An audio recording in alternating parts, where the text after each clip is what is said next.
안녕하세요. 한국자산관리공사에서 전문가 칼럼니스트로 활동하고 있는 이호건이라고 합니다. 이번 시간에는 경공매를 활용한 부동산 연금 만들기 전략 중에 농지연금에 대해서 말씀드리겠습니다. 이 농지연금요, 효자 중에 효자입니다. 그리고 왜 효자 중에 효자인지 그런 부분을 이번 시간에 아주 자세하게 말씀드리겠습니다.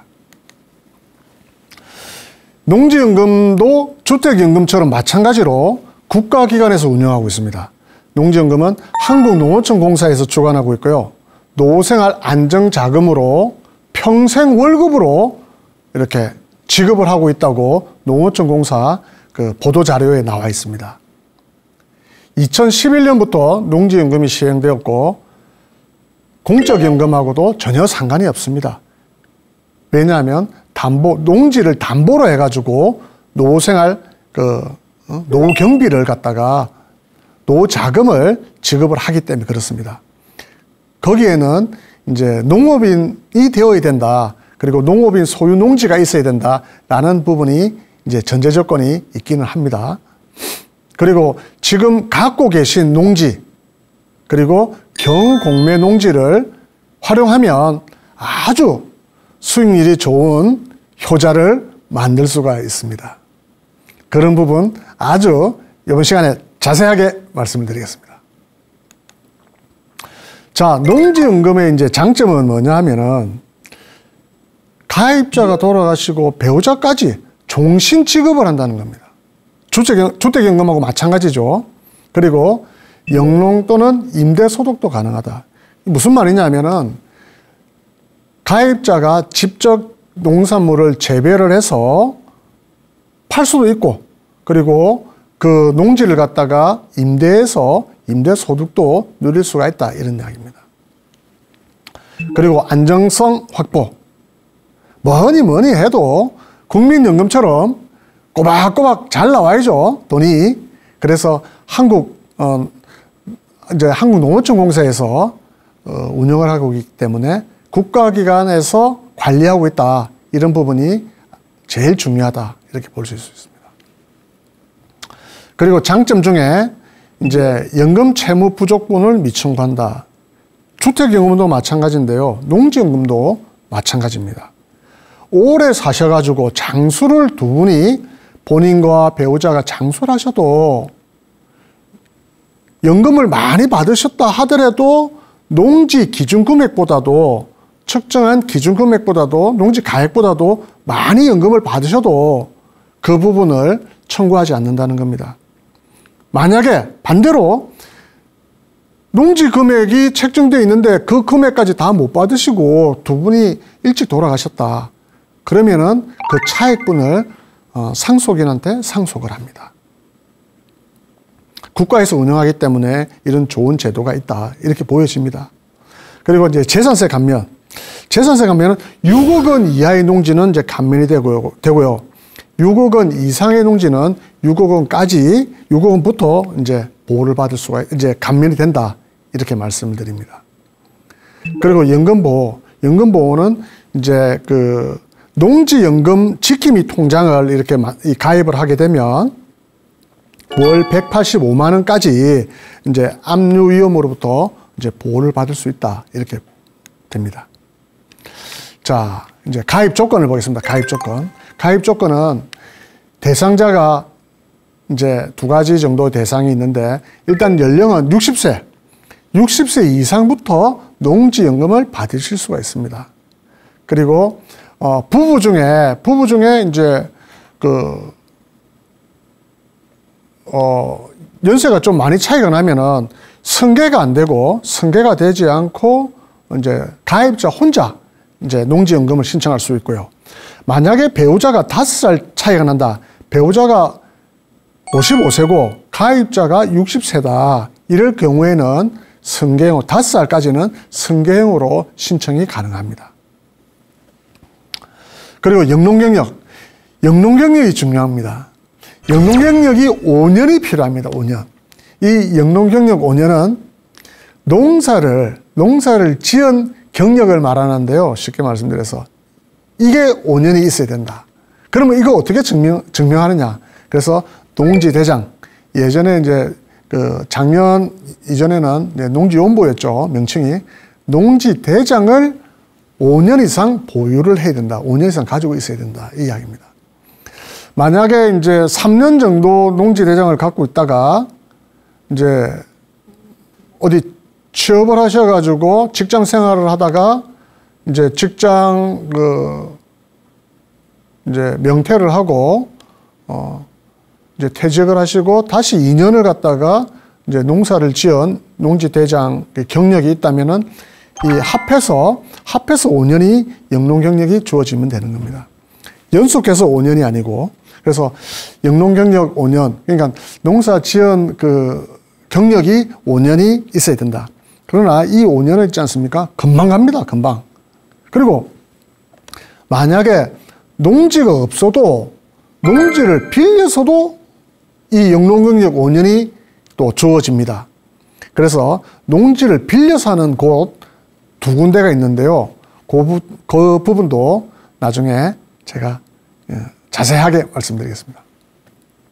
대상농지. 대상농지는 그 지목상, 우리 공부상 지목이 전답 과수원이어야 됩니다. 전답 과수원. 그리고 논도 되고 밭도 되고 과수원 되는데, 임야에 나즈막한 경사도가 완만한 임야에 과수원을 하고 있는 그런 분들이 많이 계시죠. 그 임야가 이제 완만한 부분에 뭐 밭을 하고 계시는 전으로 이렇게 사용하시는 분도 계시고, 이런 공부상으로 이제 임야이기 때문에 해당이 되지 않습니다. 그래서 그 임야를 과수원으로 아니면은 전으로 밭으로 이렇게 지목 변경을 하셔야 된다. 그래서 이 세 가지 전답 과수원만 대상이고, 면적은 1000제곱미터 이상이어야 됩니다. 1000제곱미터 이상이어야 농업인 자격이 되는 겁니다. 농업인 자격. 농업인 자격에는 여러 가지가 있는데요. 일단은 1000제곱미터 이상의 농지에서 경작을 해야 된다. 그리고 아니면은 대가축, 중가축, 소가축 이러죠. 이제 뭐 소, 돼지, 뭐 양, 염소, 뭐 토끼, 아니면 오리, 뭐 닭, 이런 대가축, 중가축, 소가축, 아니면 벌, 양봉, 이런 부분을 이렇게 하시는 분도 이제 대상은 된다, 이렇게 말씀드립니다. 그리고 농지연금에 이제 제외농지가 있습니다. 제외농지. 제외농지는 근저당이 좀 많이 설정되어 있는, 근저당이 일부는 설정되어 있어도 상관없습니다.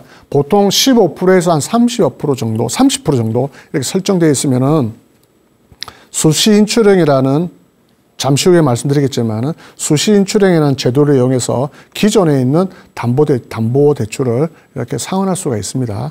그러나 이제 뭐 근저당, 많은 근저당, 그리고 그리고 압류, 그리고 지상권 등등의 그런 그런 사건이 설정되어 있는 농지는 안 됩니다. 그리고 불법 건축물, 이 설정에 있는 농지도 있죠. 그런 농지도 안 되고요. 그런데 여기서 제외가 이제 그런 지상권 중에 한 가지 예외가 있습니다. 뭐냐 하면은 고압선, 철탑, 고압선이 설치된 그런 전답이 있지 않습니까? 내 땅에, 내 논밭에, 내 과수원에 고압선이, 그 철탑이 설치가 어쩔 수가 없이 국가에서 한전에서 설치를 할 수밖에 없는 이런 곳이 있습니다. 이런 곳은 예외로 둡니다. 네, 예외로. 네. 자, 그리고 담보농지 평가 방법을 말씀드리겠습니다. 그러면 농지를 어떻게 가격을 매겨서 농지연금을 지급하느냐. 제일 첫 번째는 공시지가입니다. 공시지가. 공시지가인데, 공시지가는 토지음이라는 사이트가 있지 않습니까? 토지음에서 개별 공시지가를 확인할 수가 있죠. 그래서 공시지가의 100%를 하고, 두 번째, 공시지가가 보통 낮습니다. 근데 높은 땅도 있어요. 높은 땅도 있지만 보통은 낮죠. 공시지가가 낮다. 그러면 이제 감정을 해서 감정평가액으로 합니다. 감정평가액의 90% 이렇게 합니다. 그래서 개별 공시지가 또는 감정평가액의 90%로 해서 담보농지 평가를 한다. 이렇게 보시면 됩니다. 자, 월지급금 이제 그 방식을 말씀드리겠습니다. 이 월지급금은 이제 주택연금도 마찬가지로 이렇게 종신형 그리고 기간형 이렇게 나누는데요. 이 종신정액형 한 번 정해지면 꾸준하게 준다. 꾸준하게. 그리고 전후후박형 10년간은 종신형보다도 많이 줍니다. 왜? 건강하실 때 여러 가지 이제 그 활용을 많이 하셔야 되니까. 그 전후후박형은 그 10년간은 종신형 정액형보다도 많이 지급을 하고 11년째부터는 정액형보다도 금액을 낮춰서 지급하는 이런 전후후박형이 있고요. 수시인출형이라 그래가지고 그 이제 감정을 하게 되든 개별 공시지가를 하게 되든 그 금액의 일정 그 퍼센테이지를 정해서 한 번에 목돈을 갖다가 쓰실 수 있는 그런 제도를 만들어 놨습니다. 그래서 이 수시인출형으로 대출을 하게 되면 대출 이자가 한 2.5% 되는데 2.5%를 매달 내는 게 아니라 이제 사후정산이기 때문에 그 나중에 돌아가시고 난 다음에 이제 정산하기 때문에 큰 의미는 없습니다. 하지만 금액은 2.5%로 이유를 정해놨습니다. 그래서 수시인출형이라는 제도를 만들어 놨기 때문에 이 제도를 활용하면은 크게 목돈이 없어도 농지연금을 받으실 수가 있다. 그리고 그런 사례를 다음 페이지에서 말씀을 드리겠습니다. 그런데 이제 수시인출형은 대출이기 때문에 농지은행에서 그 농어촌공사 농지은행처에서 대출을 해주는 대출 상품입니다. 그래서 그 예산 부분이 한정이 되어 있습니다. 그래서 주로 이제 해당을 예산이 다 소진되면은 그 수시인출형 혜택을 못 보시죠. 그래서 좀 빨리빨리 신청을 해야 되는 경우가 있다. 이렇게 말씀드리겠습니다. 그리고 기간형. 이 기간 정액형은 이제 딱 정합니다. 5년, 10년, 15년, 20년 등등 기간을 딱 정해서 요 기간에만 연금을 지급받겠다. 농지연금을 지급받겠다. 이렇게 기간 정액형. 물론 이 기간을 딱 정해놓으면은 종신 정액형보다는 농지연금 지급 금액이 좀 셉니다. 그래서 그 기간 정액형. 그리고 경량 이양형이라고 그래가지고 일정 기간 이제 지급 기간이 끝나면은 농어촌공사에 이 소유권을 넘깁니다. 소유권을 넘겨서 이제 그 농어촌공사에서 그 농지를 관리하는 그런 경량 이양형이라는 그런 제도를 이렇게 이제 정해놨는데 이 전체적으로 보면 이 기간형, 그러니까 기간 정액형과 경량 이양형은 그렇게 선호도가 좀 낮습니다. 여기서 제일 선호도가 높은 것은 전후후박형 그리고 수시인출형 아주 많이 이렇게 그 선택해서 지급을 받으시는 그런 어떤 지급 방식이다. 이렇게 말씀을 드리겠습니다. 자, 농지연금에는 여러 가지 서식이 있습니다. 이 서식에 대해서 하나하나 말씀을 드리겠습니다. 그 제일 첫 번째, 농지취득자격 증명. 우리가 이제 농취증이라고 그러는데 농취증. 이 농지취득 자격 증명은 뭐냐면은 우리나라가 경자 유전의 원칙에 의해서 농지를 농업인이 아니면 소유를 못하게 되어 있습니다. 일반인들은 농지를 소유를 못합니다. 그러나 이 농지취득 자격 증명을 득한 사람에 한해서 농지를 사고 팔고 소유권 이전을 해주겠다 이런 겁니다. 그래서 경매가 되었던 그리고 일반적으로 매매가 되었던 일반인들은 이 농취증을 발급을 받아야 됩니다. 잔금을 납부하기 전에.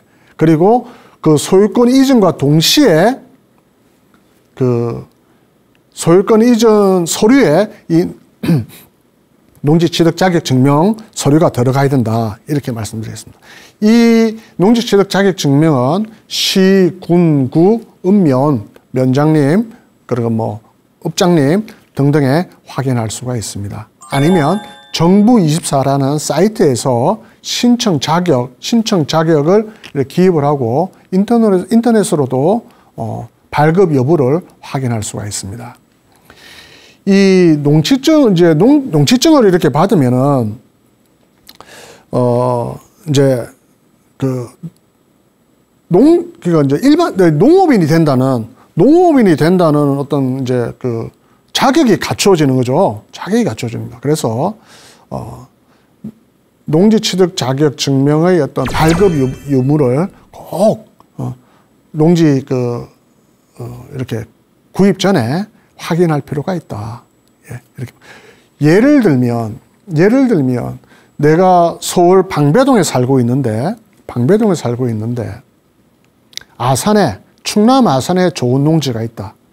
경매 공매로, 예를 들어서 경공매로, 아니면은 인근 부동산 중개업소를 통해서 충남 아산에 있는 농지를 구입을 하려고 할 경우에 내가 방배동에서 아산까지 농지 경작이 가능하겠습니까?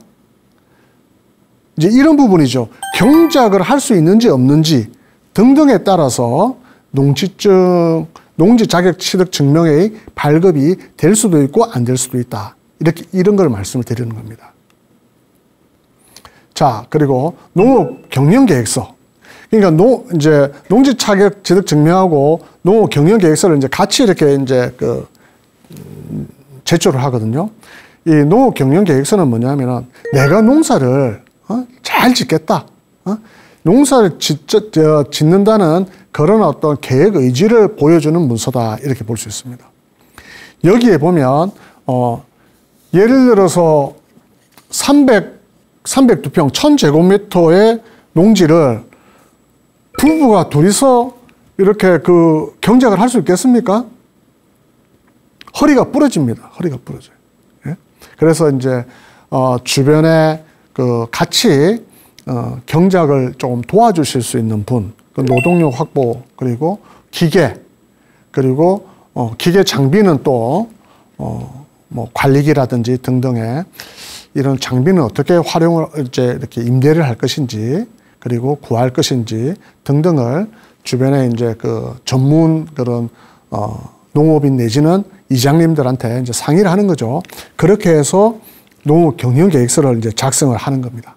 그러면은 제대로 농사를 지으려는 그런 의지가 있으시구나. 이제 그렇게 해서 농지 취득 자격 증명이 발급이 되는 겁니다. 네. 그다음에 이제 농지 대장. 농지 대장이 아주 기본적인 이제 농업인이면 기본적으로 가지고 있는 이제 아까 말씀드렸던 농지 취득 자격 증명을 제출해서 농업 경영 계획서를 플러스해서 제출하게 되면은 이제 그 검토 결과에 따라서 농지 대장이 이제 발급이 되는 겁니다. 이 농지 대장은 있지 않습니까? 내가 농업인이 되었다는 것을 증명해 주는 서류입니다. 그래서 이 농지 대장의 보유 기간이 아까 말했던 영농경력 5년. 그러니까 농지 대장을 5년 보유를 하면 내가 영농경력 5년이 있다. 이렇게 이제 이야기할 수 있는 거죠. 그래서 농지 대장이 이제 농업인한테는 제일 어떤 뭐 기본적인 대표적인 어떤 그런 어떤 뭐 서류다 이렇게 보여지고, 농지 대장이 있으면 좋은 게 뭐냐면은 건강보험료 그리고 의료보험료 이런 할인 혜택도 있고요. 그리고 할인 혜택 감면 혜택도 있고, 그리고 고등학생 자녀들한테는 이제 학자금이 면제가 되고, 그리고 대학생한테는 이제 무이자로 등록금 대출도 해주고, 이제 그런 부분들도 있고, 그리고 농지 대장으로 가지고 있으면서 농사를 8년 지었다 이러면 나중에 이제 농지를 팔게 될 경우에 양도소득세 감면 효과도 있습니다. 이제 그런 부분이 이제 우리가 이제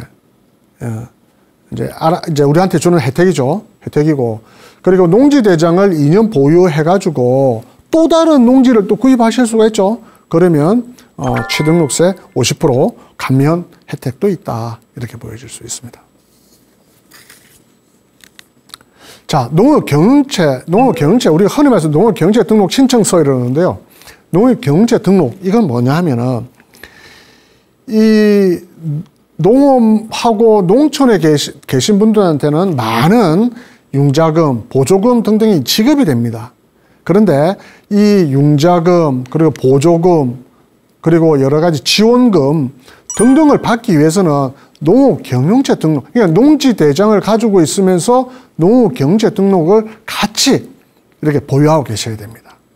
그러면은 농지 대장만 갖고 있을 때보다도 더 많은 혜택이, 금전적인 혜택이 돌아온다, 이렇게 보여집니다.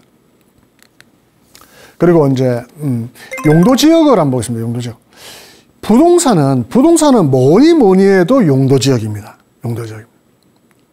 아까 뭐 말씀을 좀 빠뜨렸는데, 그 농지연금을 받기 위해서는 농지를 구입을 하고 2년이 지나야 됩니다. 예를 들어서 경매농지로 아니면 부동산 중개업소를 통해서 아주 공시지가 이하로 아주 싼 농지를 샀다. 그래서 바로 농지연금을 신청을 하게 되면은 그 여러 가지 농업인, 그러니까 농지연금은 농업인한테 주는 혜택이거든요. 그러니까 이제 바로 신청하게 되면 농업인으로서의 어떤 기간이 좀 자격과 기간이 좀 부족하다 이래 돼 가지고 2년 이상의 그 농지 보유를 하게 이렇게 만들었습니다. 그런데 이제 2년 이상을 보유를 하는 가운데에서 이 용도 지역이 중요한 겁니다. 용도 지역에 따라서 2년만큼 이 땅값이 오를 거 아닙니까? 개별 공시지가가 오르든 감정가가 오르든 이 2년이 지나면 일정 부분 땅값이 농지 가격이 오르지 않습니까? 이 농지 가격이 오르는 것을 무엇으로 판단하느냐? 그게 바로 용도 지역입니다. 용도 지역. 이 용도 지역은 토지이음이라는 사이트에서 확인할 수가 있는데요. 지금 이제 보시는 것처럼 김포시에 있는 전입니다. 김포시에 있는 전 같은 경우가 이래 보면 도시지역에 있고 일종 일반 주거지역, 그리고 토지의 어떤 공시지가 상승률도 상당히 있다, 이렇게 보여지는 겁니다. 그러니까 용도지역이 도시지역 안에 있어야 된다, 제일 첫 번째. 그 다음에 도시지역이 아니라면은 그 다음이 두 번째가 관리지역. 관리지역 중에서도 계획관리지역에 있는 농지가 농지연금으로는 최고다, 이렇게 말씀드리는 겁니다. 자, 아까 말씀드렸던 대로 토지이음에서 개별 공시지가를 확인할 수 있는 방법이 있다 그랬지 않습니까? 아까 요 김포시 거기에 개별 공시지가의 그 창을 이렇게 클릭을 하면 30년의 그런 어떤 그 개별 공시지가의 이 변동 추이를 볼 수가 있습니다. 30년은 너무 길고 한 10년, 그러니까 예를 들어서 2012년부터 2012, 13년부터 작년까지의 공시지가 추이를 보고 그 가격 추이가 가파르게 오르고 있다, 아니면 완만하게 있다, 이런 등등을 확인할 수가 있지 않습니까? 그래서 제가 확인해 보니까 10년에 9배, 8배, 9배 오른 그런 곳도 있고요. 10년에 2배, 아주 완만하게 이렇게 오른 그런 곳도 있었습니다.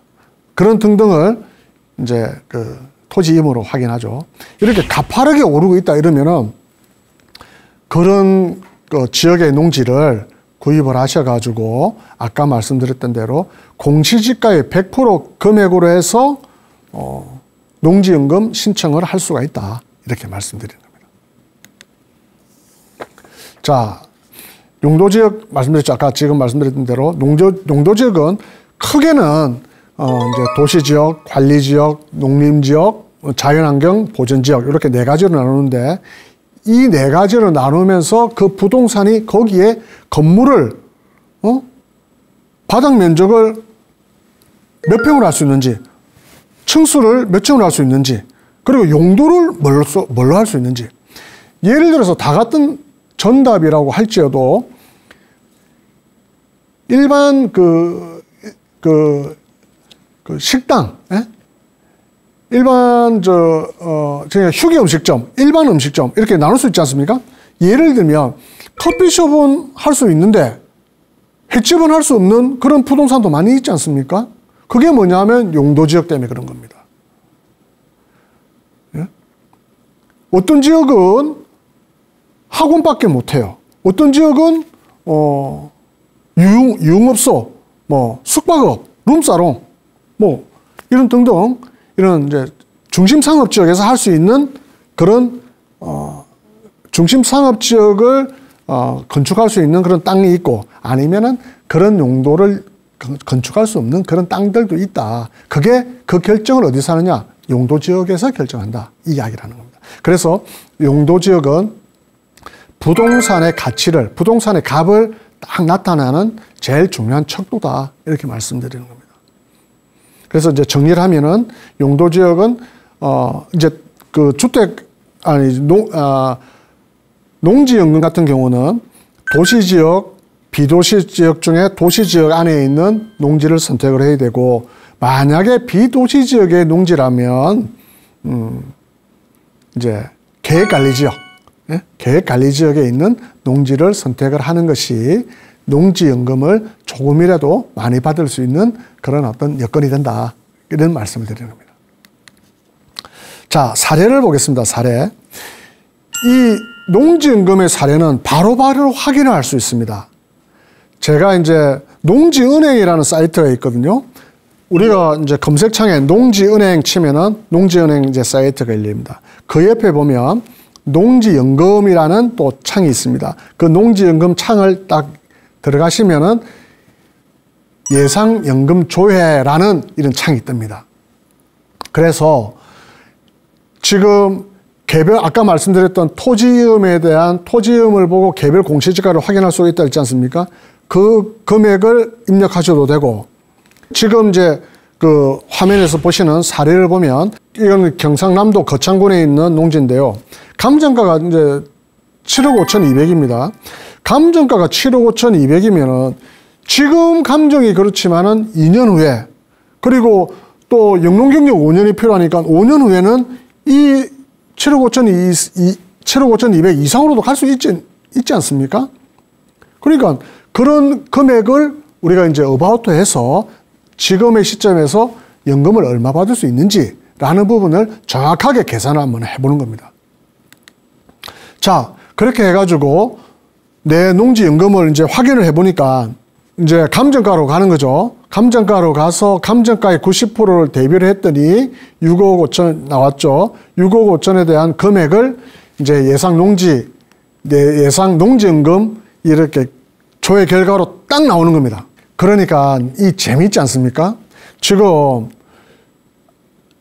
전으로 화면을 돌리면은 7억 5,200짜리가 낙찰이 27.9%.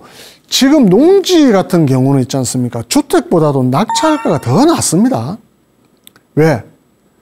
경공매하면 그래도 아파트, 상가, 공장 등등을 보기 때문에 농지는 사실 거들떠도 안 봅니다. 예? 그러나 지금 이제 그러니까 이제 감정가 대비 한 30% 이하, 뭐 경우에 따라서는 뭐 40% 정도 되지만 30% 이하로 이제 이렇게 됩니다. 그래서 7억 5천짜리가 1억 9,700에 이제 낙찰이 되지 않습니까? 이제 그렇게 해서 이 예상 농지연금을 받더니 이 종신형으로 갈 때는 244만 원 정도 꾸준히 받으시는 겁니다. 꾸준히. 그리고 전후박형 10년은 많이 받고 11년째부터는 적게 받는 유형이라고 그랬지 않습니까? 그러면 10년 동안에는 294만 원을 받고 11년째부터는 200만 원이 조금 넘는 금액을 받는다는 겁니다. 예? 200만 원. 그러니까 아까 이제 말씀드렸던 2억 원 남짓을 낙찰을 보셔가지고 연금을 이렇게 받으신다는 거예요. 연금을. 그리고 아까 수신인출형 수신인출형. 이 수신인출형은 뭐냐면 대출을 해주는 겁니다. 대출을. 그러니까 수신인출 금액의 이제 그 1억 7,200여만 원 정도가 대출이 된다는 겁니다. 그러면은 다음 사례에서도 말씀드리겠지만은 1억 7,200만 원이 대출이 되고 내가 낙찰을 1억 9,700 받으면은 한 2천만 원, 2,500, 한 3천여만 원만 돈이 있어도 농지연금을 여기에 170만 원 정도는 충분히 받으신다라는 것을 지금 농지연금 여기 그 예상연금 조회에서 보여주고 있는 겁니다. 이런 국가기관에서 이렇게 운영을 하니 얼마나 신뢰가 갑니까? 그래서 농지연금이 효자다. 저는 그렇게 말씀드리는 겁니다. 자, 두 번째 사례도 보겠습니다. 두 번째 사례. 이거는 이제 인천 광화읍에 있는 농지입니다. 감정가가 10억입니다. 수도권이기 때문에 그렇죠. 수도권이기 때문에. 그리고 땅은 이제 부지는 한 뭐 900평 정도, 한 1000평 정도 되는 남짓대 되는 곳인데 10억짜리가 28% 해가지고 2억 8,700 정도에 이제 낙찰이 됩니다.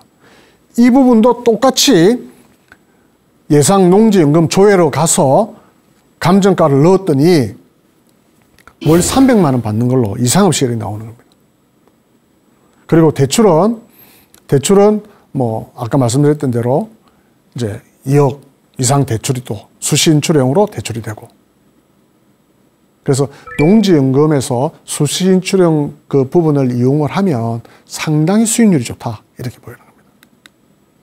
자, 월지급금하고 수시인출형 이 부분을 자세하게 좀 말씀드리겠습니다. 수시인출형은 대출을 해준다는 거 있지 않습니까? 한국농어촌공사에서 농지은행처에서 대출을 해주는 겁니다. 자, 충남 당진 원당동에 있는 그 이제 농지를 사례로 들어보겠습니다. 감정가가 4억 3,900 정도에 됐고 지금 진행이 되고 있습니다. 진행되고 있는데 지금 34%에 이제 진행이 되고 있어요. 예를 들어서 지금 이제 4억 3,900을 이제 34%에 낙찰을 받았다 하고 가정을 해보는 겁니다. 만약에 60세가 되면은 이제 136만 원을 그대로 4억 원 기준의 농지연금 163만 원을 계속 받으시는데 수시인출형을 이제 이렇게 그 신청하게 되면은 9,600만 원을 대출을 해줍니다. 2.5%로. 네? 거기서 이제 대출을 받으니까 136만 원이 아니라 96만 원으로 이제 농지연금을 좀 적게 받는 거죠. 그러나 내가 투자한 투자금이 훨씬 적어지는 겁니다. 왜?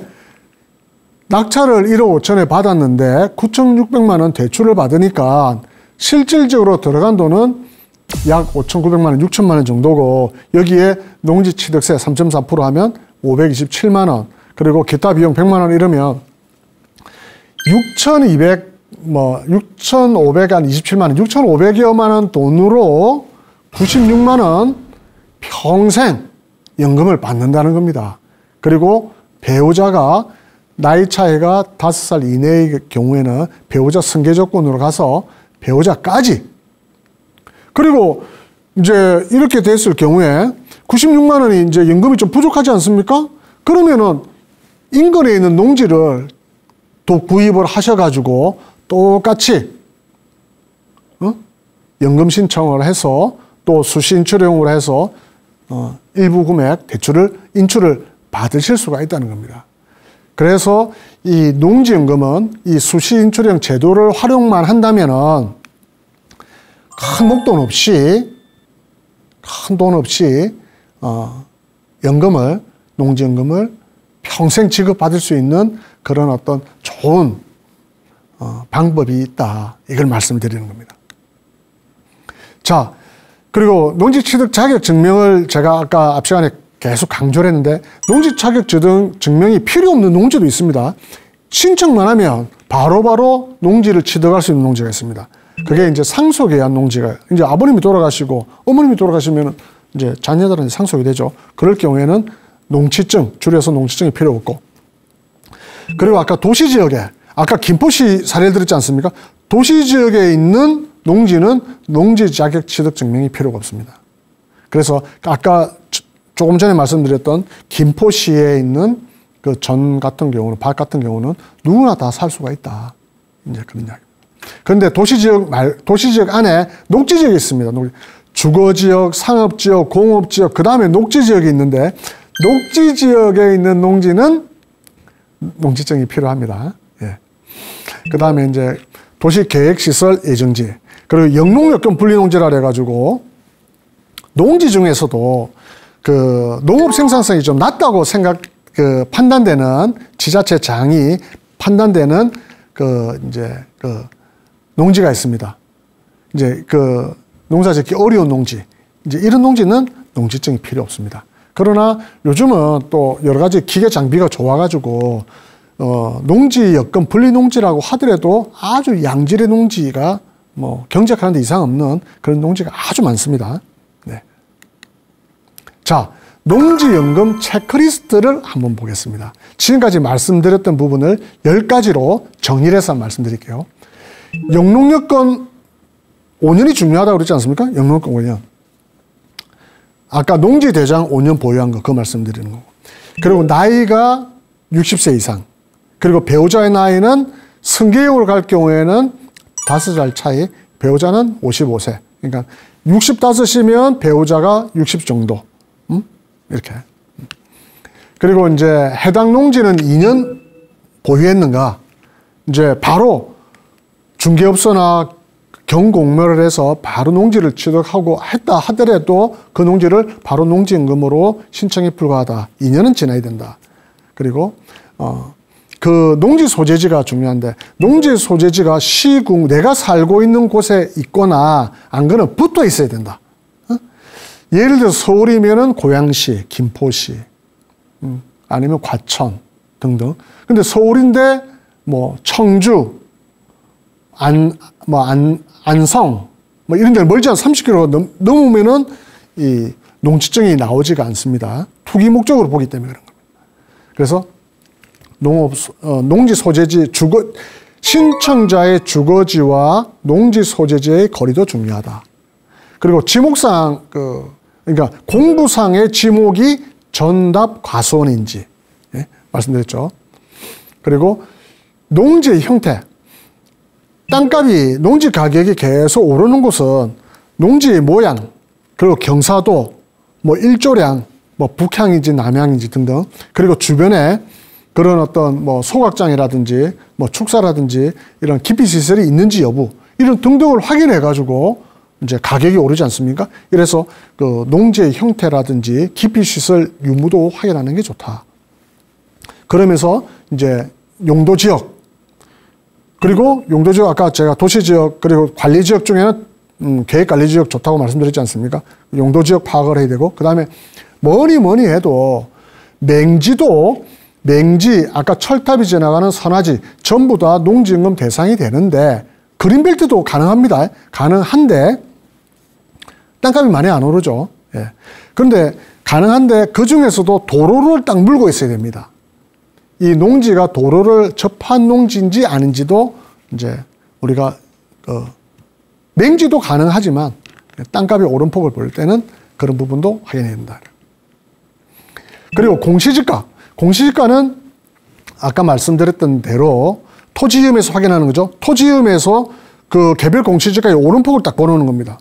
오름폭이 상당히 경사가 진, 가파른 이런 농지가 좋은 농지다. 그런 개별 공시지가를 가지고 예상 이제 감정가 내지는 예상 농지연금 수령 금액을 농지은행 홈페이지에 가서 농지연금 창에서 확인할 수가 있다. 그래서 이런 등등의 그런 어떤 체크리스트를 가지고 내가 그러면 농지연금을 얼마 받을 수 있는지 예상을 해볼 수가 있다. 이런 말씀드리는 겁니다. 자, 농지를 우리가 이제 이렇게 영농경력 5년을 쌓을 때 농지를 구입을 하셔도 되는데 농지를 구입할 여력이 안 된다, 여건이 안 된다 이러면은 농지를 빌려서 해야 됩니다. 5년, 영농경력 5년. 그게 온비드 공매에 나오는데요. 한국자산관리공사 온비드라는 전자 창에 보면 임대농지를 이렇게 빌려줍니다. 여기 보면 처분 방식, 이제 전체가 있고 매각이 있고 임대대부가 있는데 임대대부, 그리고 입찰 기간을 조금 이제 정하시고 여유 있게 좀 정하시면 되죠. 그 다음에 용도 지역, 토지 중에 전답 과수원. 아까 말씀드렸죠. 전답 과수원 임야는 안 됩니다. 그리고 하고 소재지, 내가 관심 있고 내가 사는 지역 등등의 소재지를 정하고, 그럼 면적. 아까 말씀드렸던 대로 농업인의 자격은 1000제곱미터 이상의 농지지 않습니까? 그래서 1000제곱미터 이상, 뭐 3000제곱미터 이하, 뭐 등등 해가지고 검색을 하면은 해당 지역에 그 임대농지가 나옵니다. 그 다음에 또 빌려주는 곳이 한 군데 되어 있는데, 그 다음에 농지은행입니다. 이제 농지 구하기 이래가지고 매입, 임차 신청 이렇게 하는 곳이 있습니다. 여기에 지역을 선정하고 이제 면적을 선정하면은 농지를 빌려줍니다. 네, 이렇게 해서 영농 경력 5년을 이제 하면 되는데, 지금 그 온비드하고 농지은행에서 나오는 금액들은 전부 다 1년치, 1년 금액입니다. 월이 아니고 보통 50만 원 전후가 되는데요. 50만 원 뭐 이하짜리도 있습니다. 1년에 50만 원, 뭐 1년에 20만 원, 1년에 70만 원 등등 이렇게 가격을 제시해 놓고 있는데, 그 가격보다도 조금 높이 쓰면 뭐 혜택을 보지 않을까 싶습니다. 그래서 온비드의 임대농지, 그리고 농지은행의 임대농지를 이렇게 임대로 1년에 뭐 50만 원, 60만 원, 30만 원 정도 해가지고 영농경력 5년, 이게 중요하다 이렇게 말씀드리겠습니다. 자, 이제 지금까지 이제 농지연금에 대해서 말씀을 드렸는데요. 여기에서 농지연금에서 많은 분들이 이렇게 그 질문하는 부분을 한번 정리해 보겠습니다. 농지 가격과 이제 연금액은 어떻게 결정되느냐? 아까 말씀드렸던 대로 토지음의 개별 공시지가의 100%, 아니면 감정가의 90%에서 이제 그 중에 높은 금액이 나오면 그 금액으로 하면 됩니다. 그러면 연금을 많이 받을 수 있는 거니까요. 그 다음에 그 연금 가입 후에 농지 가격이 변동되는 경우는 어떻게, 만약에 농지를 가지고 있었는데 고양시, 김포시, 예를 들어서 뭐 광주시 등등의 농지를 가지고 있었는데 주변 지역이 개발이 됨으로 해가지고 농지 가격이 폭등을 했다. 그러면은 지금까지 받으셨던 농지연금을 이렇게 상환하고 농지연금을 다른 곳에 신청해도 된다. 예, 이렇게 해도 되고요. 그리고 농지연금과 농지담보대출 차이, 주택연금과 비슷합니다. 농지연금은 일시적으로 뭐 그 대출 금액을 드리는 게 아니고 계속 살아계실 때까지 나눠서 드리는 거고, 담보대출은 일시에 드리는 거죠. 그리고 신용도에 따라서 대출 금액이, 대출 이율이 정해지지 않습니까? 근데 농지연금은 그게 아닙니다. 농지를 담보로 해가지고 이제 그 농업인 안정자금으로 이제 지급하는 연금이기 때문에 2.5% 고정적으로 합니다. 아까 말씀드렸던 대로 수시인출 가능액은 일단은 감정가의 90%, 그리고 농지은행처에서 정하는 감정 대출 가능 금액, 그게 이제 한 80% 정도 정합니다. 그 금액의 30%로 해서 수신출 가능액을 정하는데, 예를 들면 1억 원 정도면 한 2,100만 원 정도 대출이 됩니다. 2,100만 원. 2,100만 원. 예. 그리고 이제 농지연금 수급 중에 계약 해지가 가능한가? 농지연금 수급 중에 계약 해지, 그리고 재가입, 이 부분은요, 언제든지 계약 해지가 가능하고, 계약 해지하고 난 다음에 또 농지를 구입하게 되면 재가입이 바로바로 됩니다. 그 대신에 기존에 받으셨던 농지연금은 상환하시고, 예, 재가입도 되시고, 해지도 바로 된다. 이렇게 말씀드리겠습니다. 그리고 농지연금 수령 금액이 기초생활수급 선정에, 생활수급자 선정에 이제 영향이 있나요? 이 부분이 이제 조금 약간의 딜레마인데 영향은 있습니다. 그래서 그 농지연금의 50%를 이제 소득으로 보기 때문에 기초생활수급에서는 소득하고 좀 연관이 있거든요. 그래서 농지연금을 받으신다면은 관할 지자체하고 이 정도의 농지연금을 받는데 기초생활수급자 부분하고는 어떤 연관이 있는지를 한번 상담해 볼 필요가 있다. 이렇게 말씀드렸습니다. 그리고 이제 농지연금 수급 중에 이혼, 재혼 하는 경우 주택연금하고 똑같이 농지연금도 계약자가 농지연금을 받으시다가 만약에 이혼을 하셔가지고 계약자가 사망하시면은 이혼하신 배우자는 농지연금을 못 받습니다. 그래서 농지연금, 주택연금을 계약하시면 이혼율이 뚝 떨어진다는 이야기가 그 이야기입니다. 재혼에도 마찬가지입니다. 주택연금도 그랬지 않습니까? 재혼에도 농지연금을 가입하신 시점에 농지연금을 받고 계신데 다른 이제 법률적으로 다른 분하고 재혼을 하게 되지 않습니까? 그 재혼하신 분은 농지연금을 받으실 수가 없습니다. 그래서 그런 부분도 참고로 하셔가지고 노후생활 자금 계획을 꾸려보시는 것도 좋을 것 같습니다.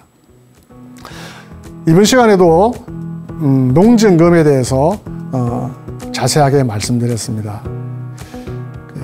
뭐니 해도 매월 통장에 들어오는 그런 연금 창구를 2개, 3개는 꼭 만들어 놓는 것이 100세 시대를 준비하시는 부분에서 제일 든든한 힘이 되지 않을까 그런 생각이 듭니다. 앞으로도 더 좋은 자료로 또 인사드리도록 하겠습니다. 예, 감사합니다.